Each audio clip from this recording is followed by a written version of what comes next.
Hey everyone, welcome to the VPC Masterclass. So let's take a look at one of the older generations of the NAT gateway.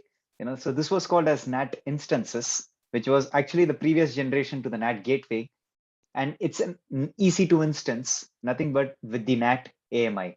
You could possibly create your own AMI, which has the NAT software, and then you could possibly use that instead of the Amazon Linux provided NAT AMI, because it's based on the older generation and the older version of the Amazon Linux AMI, whereas the recent offering from AWS is called as the NAT Gateway, and AWS recommends you to use the NAT Gateway because it has high availability built into it. It has automatic failover built into it.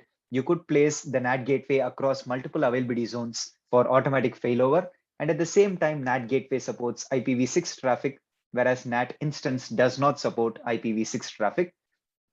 So if at all in your exam, you do see a question in regards to NAT instance, just remember these bullet points that it's nothing but an EC2 instance with the NAT AMI. It has its own security group, and you will have to take care of the entire NAT instance because it's infrastructure as a service based offering, which means you need to, think about the updation of your NAT software and so on.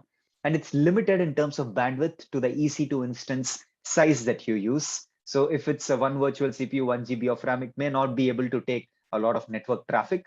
And at the same time, scaling is another problem with the NAT instance. So you may have to place it within an auto scaling group, which you would have possibly studied in the EC2 section. So these are things that you need to remember very clearly when using NAT instances, but AWS recommends you to use the NAT gateway, which is the next generation. So I hope you continue using the NAT gateway for a lot of benefits. You can monitor your NAT gateway's traffic in terms of VPC flow logs and so on. And the same is applicable to the NAT instance. So I hope you remember the differences between the NAT gateway and the NAT instance. So I'll catch you in the next lecture. Just remember these points because there is a possibility of NAT instance popping up in your Solutions Architect Associate exam.